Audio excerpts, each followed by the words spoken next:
I want to welcome you to the most remarkable journey you will ever take. We have long wondered about the mysteries behind the resurrection of the dead, or the transformation of human to divine. We have asked ourselves these questions. Why am I human?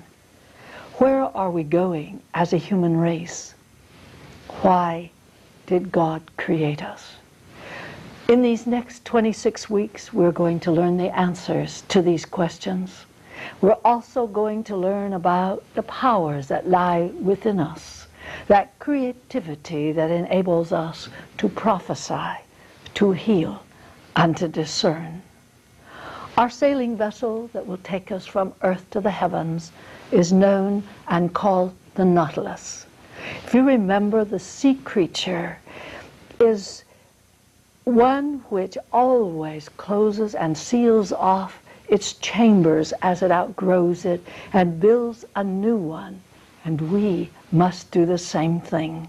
For we must cease being what we are in order to become something different. And like the Nautilus, we must leave behind our old ideas and concepts. So please join me on this very wondrous journey. I'm your hostess, Elizabeth MacDonald Burrows.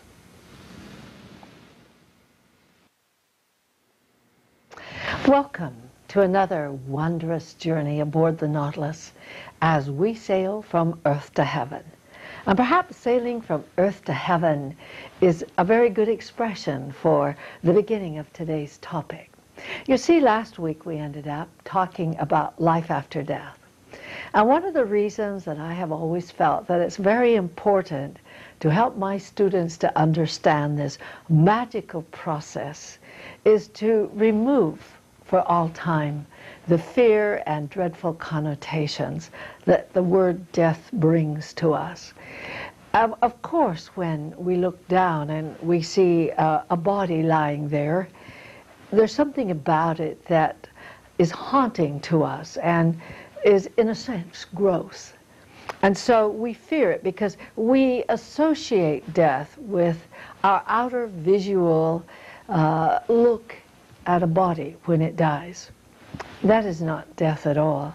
We have to learn to look upon the body as the petals of a rose when the rose has withered and passed away and the petals fall to the ground, because that's what happens to our body. Our soul is very much like a beautiful flower, and every life that we lead, the soul becomes more beautiful and grows deeper in understanding.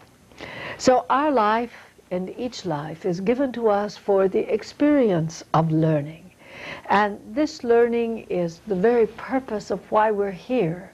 As we send our children off to school when they're 6 years old, and we feel perhaps a little pang in our heart, and we worry about our children away from home for the first time. But nonetheless, we know that for them to have a life, to have an occupation, a job, for them to follow their heart, they have to go to school. They have to learn how to read all these books that are in the libraries all over the world. They have to learn to count and mathematics and physics so that they can study the planets of outer space.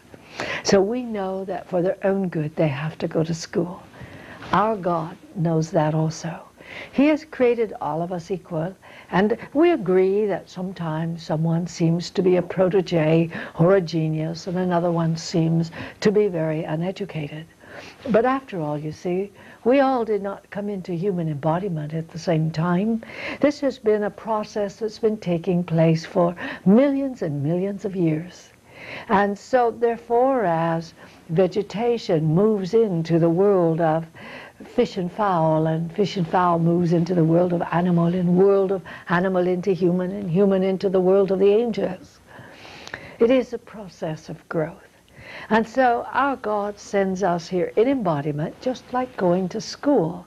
And we have to learn to look at a lifetime as being one grade in the classroom. So when we come in with certain lessons. And I always tell my students that the worst of us is on earth, meaning that the worst part of us, that part that has not yet learned its lessons, is here. And so that when we come, we bring with us the unlearned lessons. And that part of us which has learned all these other wonderful things is relegated for a time to the recesses of the subconscious mind. And sometimes that subconscious mind works upon us in an intangible form because we seem to be able to draw, and yet perhaps we were never taught. Or like my friend Count Cornett, who could play concert music at the age of 5, and yet he never had a music lesson. So things that we have done and things that we have learned are processed through into the conscious state from the unconscious. And as a result of this, we will just spontaneously sometimes seem to have a variety of different talents. However, we, of course, have been put here for a purpose. And every lifetime, as we polish this beautiful flower or petal, the petals of this beautiful flower that the soul is, we come into fuller and fuller bloom until that time when at last it's finally time for us to step from human into divine. So death is not a subject that should be haunting and frightening. Perhaps if we change the term to transition, changing from one state to the other, we would finally throw away these terrible connotations that we have. So thus it is when we get old and we began to know that someday, sooner or later, we're going to have to die. We have a great fear come over us because we're afraid of death. And perhaps our greatest fear is a doubt that maybe we exist afterwards. And yet, if we did not exist afterwards, how could we have suddenly and spontaneously played music when we were 5? Or if we could draw pictures and artwork at the age of 5 or 6 or 7 years old? How could these things be if life is not in reality a continuity? We think nothing of nature. Fall comes along and we admire the beauty of the fall leaves and the various and the sundry colors of red and gold and amber. And we wait for the winter snow, and when the winter snow comes, it's like diamonds, millions and jillions of diamonds, each snowflake. And we think it is so beautiful. Although cold, it is beautiful, and we love it. And then comes the springtime. And in the spring, then begins the bloom of the blossoms. The crocus raise their mystical heads and dance, and pretty soon the wildflowers are growing in abundance, and the meadows are waving with the touch of blossoms, and trees bloom as they prepare to bring forth their fruit, and we say, oh, the wonder of spring. And then comes the summer and the heat as we swim and vacation and travel and see things because the weather is good and the weather is warm. And interestingly enough, though, when the weather is hot, we usually try to find some place to vacation that's a bit cooler. But nevertheless, we're accustomed to these seasons of the year, and we think each of them beautiful. But we do not think the phases of our life are beautiful. We see a newborn baby, and they're beautiful. At least they are after a short time, but at first when they're born, of course, I think they're precious. In the first day or two when they're all shriveled up and everything and kind of have to plump out as though they need to get fresh oxygen to get a little plumper. We love them. And we think birth is such a wondrous moment. And then as they grow up to children, we are fascinated by them. And we teach our children. We watch them build houses from blocks. We help them along. We teach them to read, and we try to spend quality time with them. And then they go away to college, and we have that we start coming into our 50s and we have that pride that our child is this or that or has been that or accomplished this or that. Because in our hearts we know that whatever they have accomplished, we've helped them to do this. And we are content in this. And we don't yet look at the age at 50 as being old. We are in our prime. And then suddenly we look at 65 or 70. Suddenly old people are ugly. I have met doctors who cannot stand old people. I don't say it's all doctors, of course not. That's not true. But there are doctors here and there that really cannot tolerate old people. I have met people who cannot tolerate old people. Somehow or other, it makes them kind of sick to see a wrinkled face. They can look at autumn and admire the beauty of the autumn leaves, but they cannot look at an old person and see the wisdom that is in the face of that person who has now been seasoned. I don't know that there would be a much more beautiful age than the age of wisdom, because I think in terms of my own teachers, who, to me, they never got old. Professor Zeke was, of course, in his early 70s, probably 74, 75, somewhere in there, when he made his transition. Swami Chinmayananda, 78. Mr. Hall was almost 90 years old, a great philosopher who wrote The Secret Teachings of All Ages before he was 28 years old. And you've heard me talk about him before. He wrote over 80 books and hundreds of journals and things like that. And here, these people, 90 years old, 78 years old, 72 years old, I saw no age in these people. They were my mentors. I met them when I was in the prime of my life, and I looked at them only as being ageless and wise and not old. And as far as I'm concerned, they never grew old. They were always one with everyone, everywhere.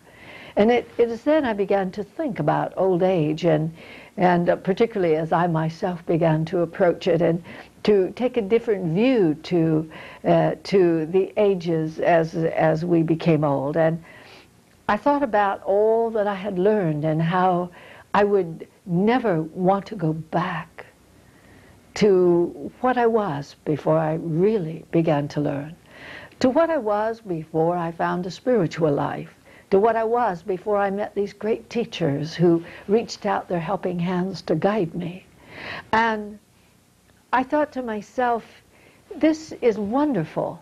And now I sit here, they have notified me that my transition is imminent. And I believe I probably have mentioned this before, that if I do not make it this year, and that decision is supposed to be made this coming summer, I will remain for 3 more years. And much of this has to do with whether I get on with the writing of my books. But here I am, a person aware of the near state of my own transition, to know what I'm going to do when I step on the other side, beyond, I shouldn't say the other side, but step beyond the vibrational frequency of where people can see me.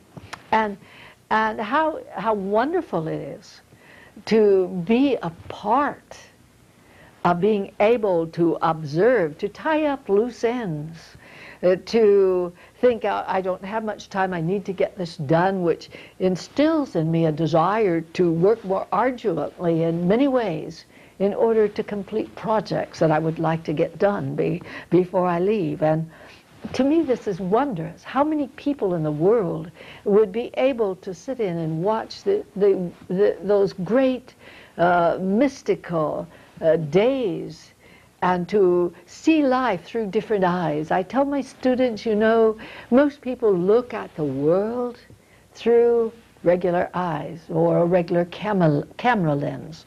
I look through and see the world through wide-angle lens, because I see so much more, enjoy so much more. And the beauty of this world is intensified, because it is like kind of spending the last hours or days with those that you care about and the work that you love to do and the beauty of God's nature. Oh, how wondrous this world is. And we think so often that this world is virtually a hellhole, and we don't want to face the realities of the lessons that we have to learn. And most of all, instead of being able to enjoy that time of transition from a human to the world that cannot be seen by mortal eyes, we fear it. We have this terrible fear and fright. And we remember going out to the grave, to the cemetery, when we have lost a loved one, the grief we have felt over losing them. And yet they aren't there. The body is in the grave, but they aren't there. What animated the body, what made it live, what made it what it was, what made it come alive and made us love it, was that soul that was within the body. And God did not create souls to be destroyed. Souls go on, and to help you to understand a little bit and not fear this great event that comes into our life, which really and truly is as great as birth is, and as natural as the fall leaves are. And so in order to help you to understand, we do not feel pain in the final hours of our transition. It is, at least I don't believe that we feel any. The body does. If we're sitting with someone, as I was a few months ago, who was dying of cancer, and spending some of that time during her last days, which was one of my students, it appears that they're in pain, and in a sense the body is. But because they give the medication, the soul itself does not seem to really feel the pain that the body's going through. So that pain is not hitting a real conscious state, because that person is too medicated really to feel very much. And just about the time that they get ready to make the transition, all of a sudden they will appear so well. And the reason for this is because the body is here and the soul. See, the body is in the soul. The soul is not in the body. So therefore, the body, we begin to withdraw from the body. Just kind of like an oozing out, perhaps, but just kind of withdrawing. And as we do so and get further and further away from the contact with the body, so that the vibration frequency of our true body, the soul, is back to its more normal state, then of course it's not going to feel the pain of the body, because the body is here perhaps feeling pain, but the soul is out here withdrawing. So often in those last hours that we spend with our loved ones, they will just suddenly seem to be so well, and you almost think that they're going to recuperate, simply because this process is beginning to happen. And so, and when a person is killed immediately, like in a traffic accident or train or an airplane crash or something like this, we talk about it's instantaneous, so therefore there is no pain. But we're all afraid that maybe they felt one horrible pain at the moment it happened. This is unlikely. And the reason for this is because when we are injured, if we are in an automobile accident and we are severely injured, we don't feel that pain at first. There's a certain shock that comes in the system. Little by little, that system will allow that pain to seep in, and maybe an hour from then, or 2 hours, we may be in excruciating pain. But immediately after the accident, we aren't. So therefore, it's unlikely that anyone who dies very abruptly or who is killed abruptly really has to suffer. The only time there would be suffering in death is if someone tortures another person before death, which would happen to such a very small percentage of the world, but would be a terrible thing for someone to do to someone else. Only in those cases where death is slow by means of torture would that person suffer excruciating pain. But for most of us, we're going to just slip out of the body. We may have the start of a heart attack and feel one pain or two pains, but the soul and the light, the spirit inside the soul, envelops the soul in that moment of making that transference from earth into boundaries, to the boundaries beyond mortal sight. And therefore, the pain just isn't there.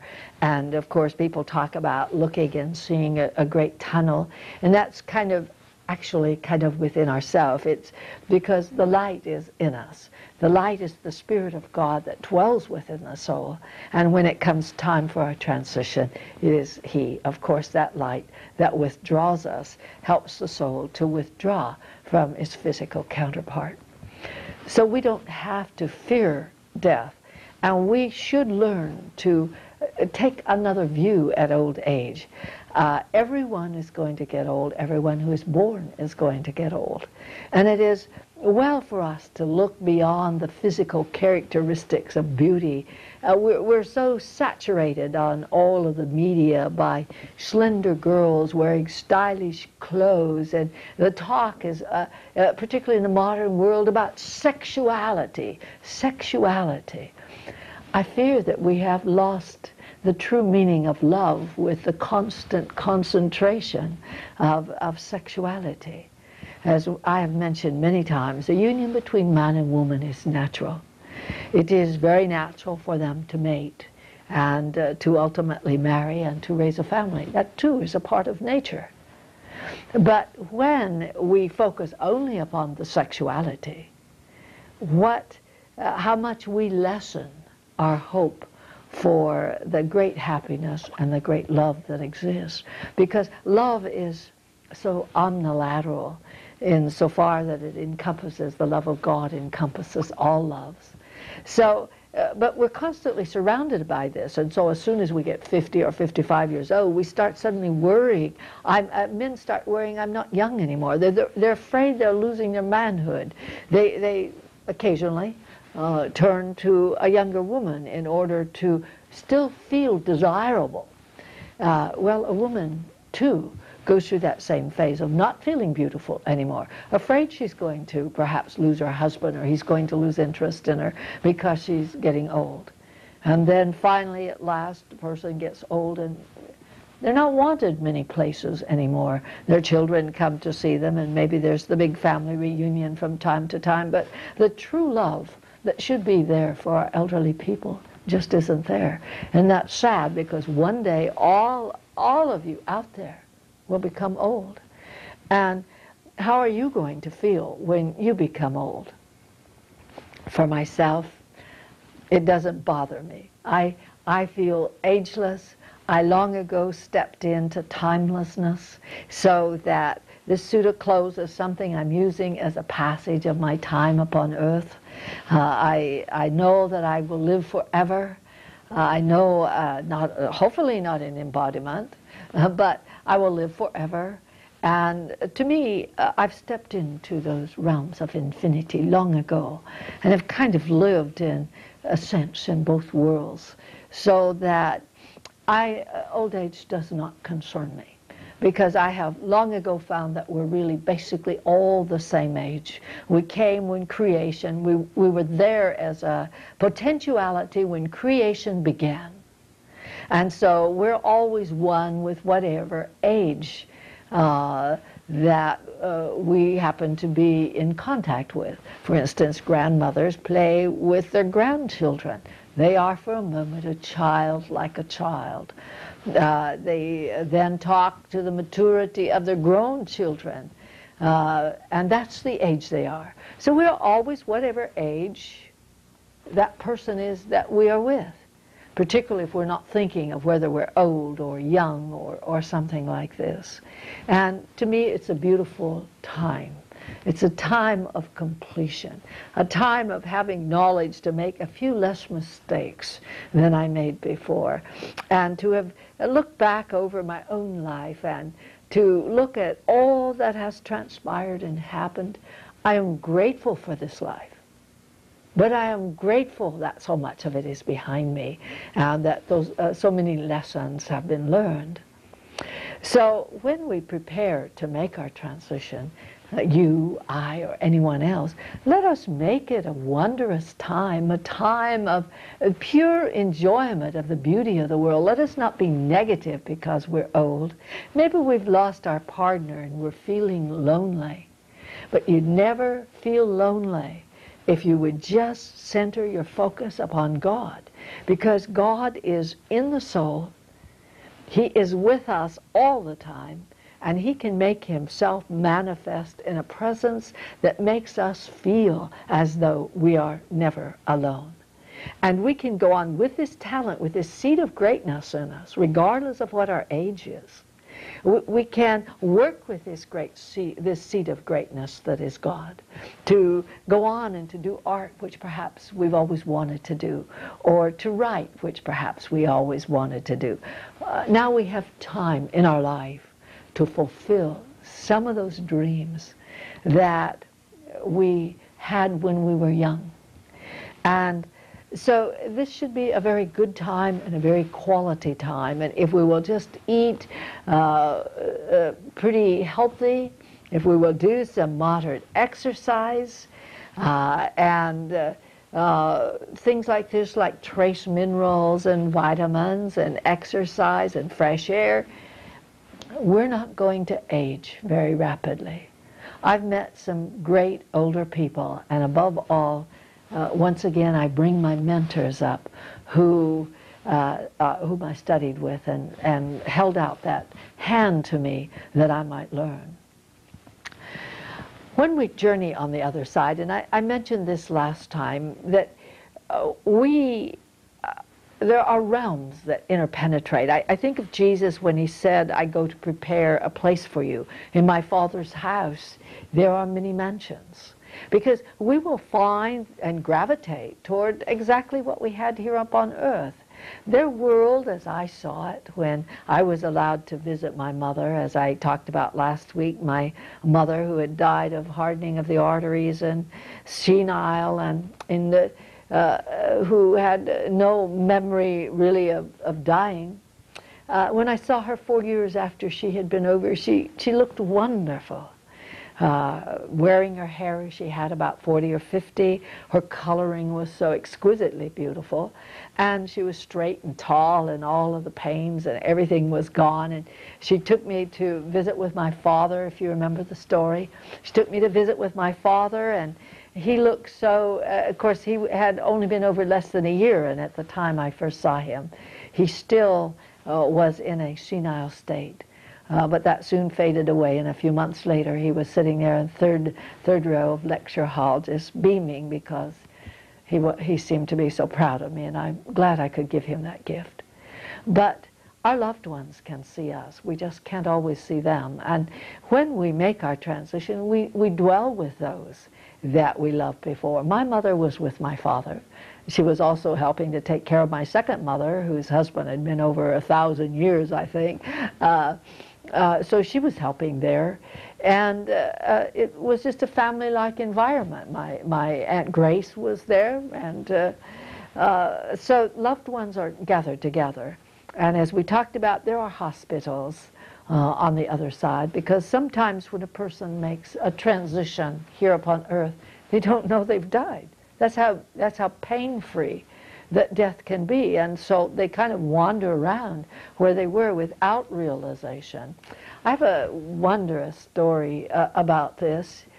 When I was growing up, I was, of course, raised by adopted parents, and so I had been an illegitimate child, which that's what they called them in those days. Now for single parenting seems to be a very natural thing, and no one thinks much about it. But in those days it was quite different, and we were called illegitimate.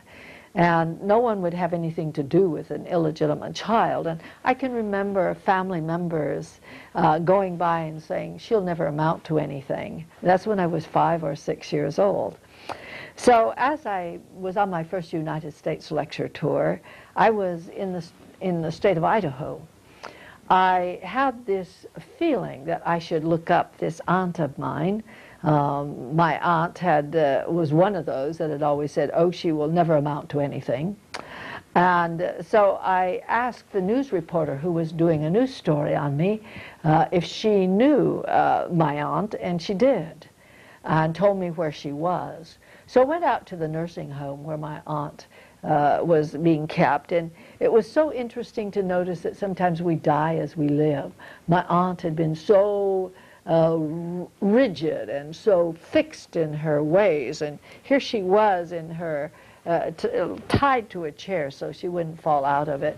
Every muscle in her arm and in her hands all stiff, just as stiff as the way she had lived. And so I went in and I talked to her for a while, and she was kind of moving in and out of senility, and would have a coherent moment and then kind of slide back into incoherency. And so one time when she was coherent, she came out of it, and she just looked at me and she said, "You're going to do a great work on this planet. I cannot believe it." And then she went back into incoherency. So as I left, I told the nurse, I said, please, when she passes on, I said, please call me.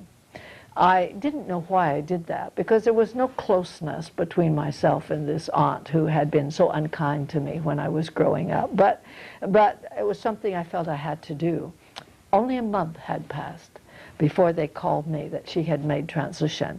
And then I knew it was, or at least it wasn't long before I knew the reason why I had felt the necessity to talk to the nurse, because I knew that my aunt had made transition in darkness. In other words, she didn't know she had passed away.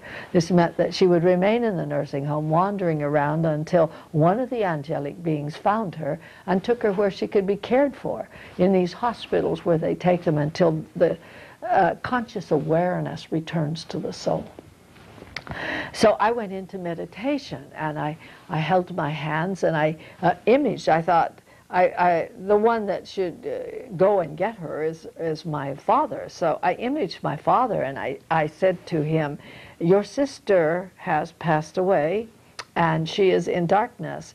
And even in my mind, I imaged where she was so that he would know precisely where to go. And I said, "She needs to be helped." And so 3 hours later, my family came in from the other side, and they had her, and they were taking care of her. So you see, to me, that was such a wondrous experience to be a part of helping them to find her. So it's for this reason that they have hospitals, just because we make transition, we may be free of pain, but we just don't know we're gone. I found when I was without embodiment, which of course I was allowed to experience the process of dying and life kind of beyond, I found that this subtle sheath of the soul is as solid to someone else of the same form. Let us say you're wearing, it's kind of a semi-light, semi-material body, and that is our more permanent body that we dwell in when we're not in physical embodiment. And when we touch someone else in that world, they feel as solid to us as what you and I feel if we touch each other in this world. And so there was a very solid state, and very realistic that world is very much like this one, except of course, as I mentioned last week, there can be no drug addiction, there can be no murder, there can be no robbery. There's nothing to steal from. We have everything that we need, and we don't have the necessity to eat food and things like this in order to exist, and money is not something that they have on the other side. So and that alcohol cannot intoxicate an alcoholic, because there's no chemical reaction in ethereal drinking and the ethereal body. But so chemical reaction belongs only to earth. And at the same time, the drugs are the same way. So we feel a much higher state of consciousness, a greater peace and a greater happiness and a joy and an understanding of why we went through a fairly good understanding of why we went through the experiences of life that we went through. And for this reason then, you'll have to know that your loved ones are very comfortable, they're well taken care of, They have angelic beings. They are very happy. And the thing that we should never do is to grieve for them so much that we make them suffer. You know how it is when you see someone here on earth that is grieving and how sorry you feel for them. Well, when we're grieving here for someone that we lost, it affects them that way too. They don't want us to grieve. They want us to understand. And of course we know, and they know, that we will meet again when the shadows of the body have been removed. I cannot think of anything else that I would want to cover with you about life after death. But I hope that you will have listened to these words and that you will think about them. And that you will take the word death from your vocabulary and come to experience that eternal now that you are. Just know that with or without embodiment, you are what you are here and now. And if you do this, you will lose this awareness of age, this fear of dying. And that's very important to us. And I always recommend to my students that they seek the path of cremation. And that I think for us even to keep the ashes in an urn, that we go and think of our poor mother and our poor father in this little vase that holds these ashes, or urns that hold these ashes. I think that we should disperse of the ashes. We can put them around our favorite rose bush, or maybe our loved one loved the water or the mountains. It will never contaminate our earth to release the ashes of our loved ones to fly away upon the winds of time into the sunset or into the sunrise, or to float away upon the waves of the sea.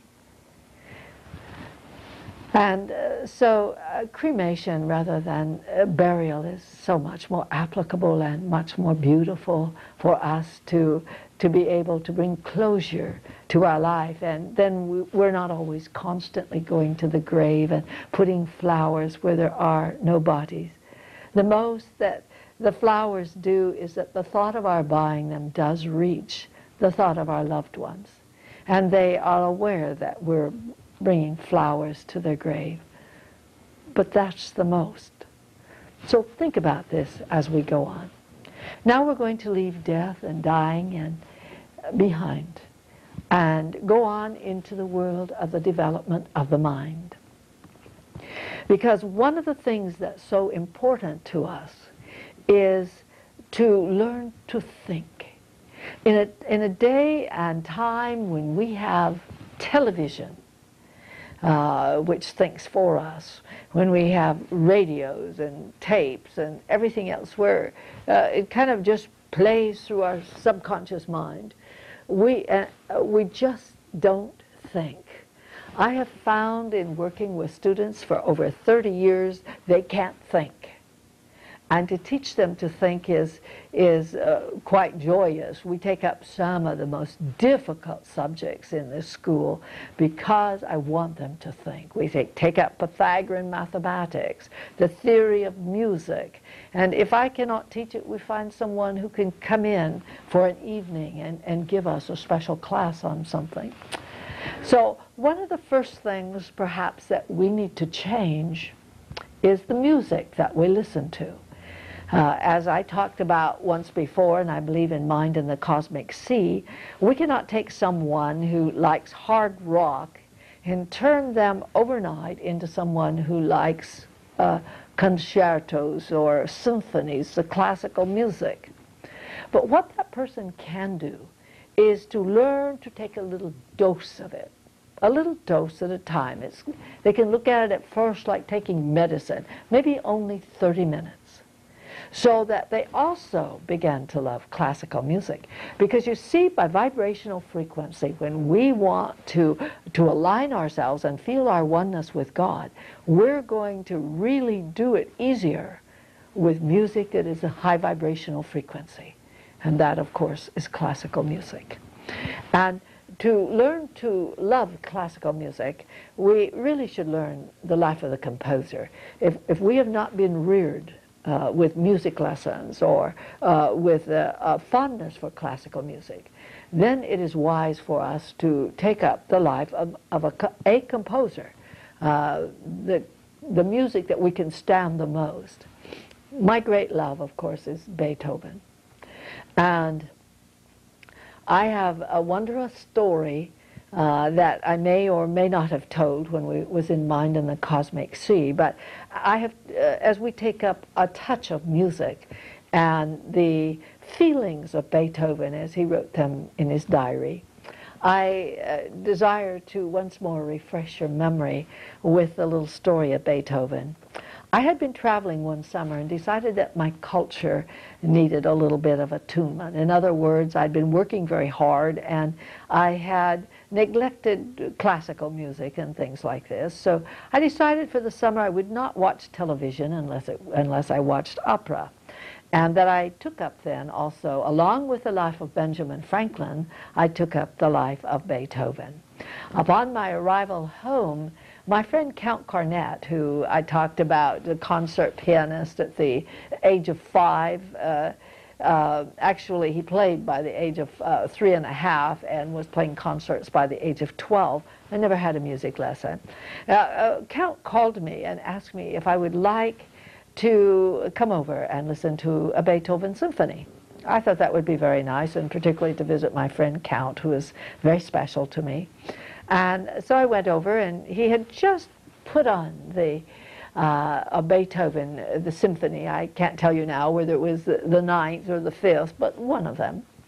And all of a sudden, Beethoven came to me. Earlier, of course, Count had told me the story that Beethoven had come to him and wanted to compose music.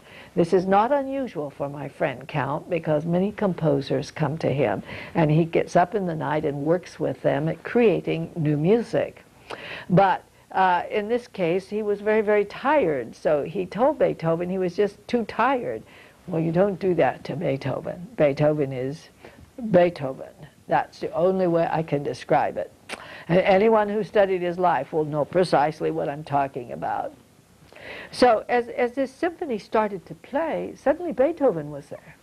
And he asked me about something, and I don't recall exactly what it was now, but I said to him, yes, but only if you'll come back to my friend Count Cornet. Give him another chance. And Beethoven said, agreed. And so Beethoven then put his consciousness, which is like putting his mind over my mind. And they can do that very well from the other side, and can, by doing this, can implant in us understandings and comprehensions that we might not have, particularly relating to their teachings. So suddenly I was dressed in consciousness in a whole different way. Dressed according to the women in his time. So I decided maybe he didn't like the attire of Western women very much. But anyway, Beethoven took me to a place where I felt it was one of his favorite places to walk when he was composing music. And we walked along this pathway, and we got to this area that kind of overlooked a valley. It was so beautiful, and suddenly the wind, kind of a little breeze, began to blow, and I lost Beethoven. He was still there beside me, but suddenly he seemed lost in the very sound of the blowing of the wind across the valley. And I knew then why Beethoven had been so unsuccessful in love life, was because, of course, his music was his great love, and it came always first. And of course, as most of you know, Beethoven went deaf at an early age, and this was a terrible loss to him, a great sorrow, as he began to lose his hearing, because he would get up to conduct the orchestra and he couldn't hear them. And and he couldn't hear his friends talk, and he bought innumerable earpieces to try to amplify sound. And finally, at last, when he was still a young age, he entered a very soundless life in which he no longer heard the music outwardly. And yet, interestingly enough, after he had lost his hearing, Beethoven went on to write his greatest music, the Missa Solemnis, which is the only work that ever did what Michelangelo did with art. Beethoven put to music the union of God and man in the chorus of the Missa Solemnis. And he also, Michelangelo, and we'll be talking about him, I'm sure, sometime later, painted it on the Sistine Chapel. So I have brought out some of the translations of Beethoven, the man, the artist, as revealed in his own words, and to encourage you to listen to some of the Beethoven music. I'm glad to say that this was even given to me by my friend Count in October 10th of 1984. He said, "To Elizabeth, with deepest respect and appreciation, in memory of our first program together." And so as I go into here, I feel like I want to go into some of Beethoven's worldly wisdom. Beethoven was an illumined man.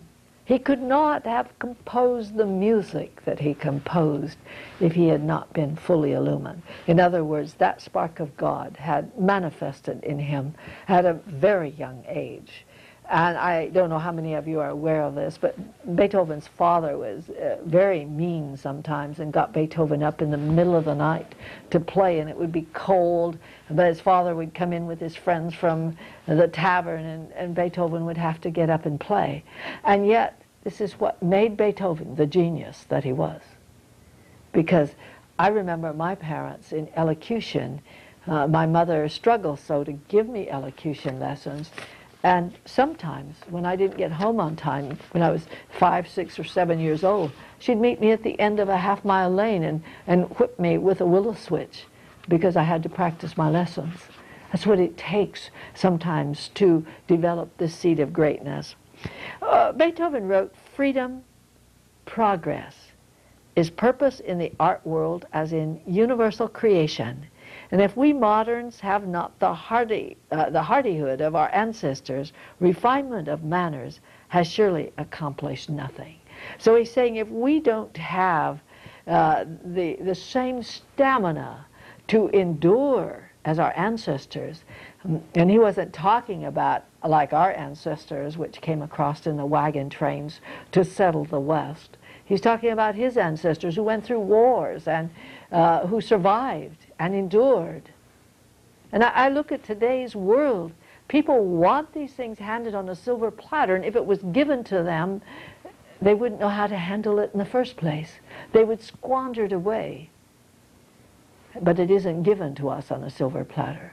We must have that desire, that hardiness to get in there and to follow our dream and to take whatever it costs us to fulfill it. I lived in tents and drove rebuilt taxi and everything else as I went on my first early tours because I wanted to serve God and I wanted to teach and I wanted to help mankind to understand the nature of the universe. This is that hardiness that Beethoven is talking about. And if we don't have it, all of the refinement that we may have and the polish we may have and manners we may have are not going to bring us success. He said, "Show me the course where at the goal there stands the palm of victory. Lend sublimity to my loftiest thoughts. Bring to them truth that shall live forever." This is what he wrote while he was working on Fidelio. And so he's asking, please bring to me those loftiest thoughts, the ones that will endure forever. Interesting, isn't it, that Beethoven sought to give to immortality and to serve God. And he became such a great genius that his work has lived forever. He writes about God in so many ways. so delightfully so. He said that I am that which is. I am all that was, that is, and that shall be, and no mortal man has ever lifted the veil of me. He is solely of himself, and to this one and only thing, only one, all things owe their existence. This was Beethoven's creed, and he had found it in the Champollion, the paintings of Egypt, where it was set down by an inscription on the temple to the goddess Neith. And I think that's very interesting because on another program I brought out the translation of the Emerald Tablets of Hermes to show that there was a pattern written back in Egypt that showed us and told us how to make this transition from human to divine. And I am aware that this statement came from the Emerald Tablets of Hermes. And that was his creed. And it is said that he kept it constantly before him on his writing desk. God, then, is all that there is. And when he speaks the I, he is speaking not I Beethoven, but I God, because this was the inscription. I am that which is. I am all that was and is and shall be. In other words, there's nothing but God. He is everything that has been, everything that is, and everything that will be. Even you are a part of God. You are not just a part in the sense that God created you. You are a cell in God's body. You are an intricate part of the suit of clothes God wears. As a cell in your body is an intricate part of the body you wear. He said no mortal man has ever lifted the veil. And he's not saying that we cannot lift this veil, because in cosmic consciousness we can lift that veil. God lifts it for us. We cannot lift it of our own will. It is God that lifts that veil for us when our devotion to Him is more than our own life. People ask me, how do I find God? And I say, through love. Wisdom is that which guides us to His doorway, but love is the key that unlocks it. When we love God more than anything upon earth, then He will come and the veil will be lifted. So it is for this reason why no human person can lift the veil of God. He is solely of Himself, and to this only one all things owe their existence. And the flowers, the trees, they are also a part of the cells of the body, the suit of clothes which God wears. He wrote this, it copied evidently from an identified work by Beethoven, but a possible original, wrapped in the shadows of eternal solitude, in the impenetrable darkness of the thicket, impenetrable, immeasurable, unapproachable, formlessly extended. Before spirit was breathed into things, His spirit was, and His only, as mortal eyes looking into a shining mirror. So, and we have taught this on this course, if you were with us from the beginning, that long before there was even the light of consciousness, existed the consciousness of God. And it was He that brought forth the light. Beethoven writes these beautiful words, He who is above, oh, He is, and without Him there is nothing. We learn from this that this was solace to Beethoven, that he had this relationship with God that brought him comfort. And he said, go to the devil with you, gracious sir. There is only one who can be called glorious. But perhaps we shall end with my favorite, wrapped in the shadows. No, not that one, we've had it. It was not the fortuitous meeting of the chordal atoms that made the world. If order and beauty are reflected in the constitution of the universe, then there is a God. Be with me next week as we enter into the world of Hermes and the Emerald Tablet.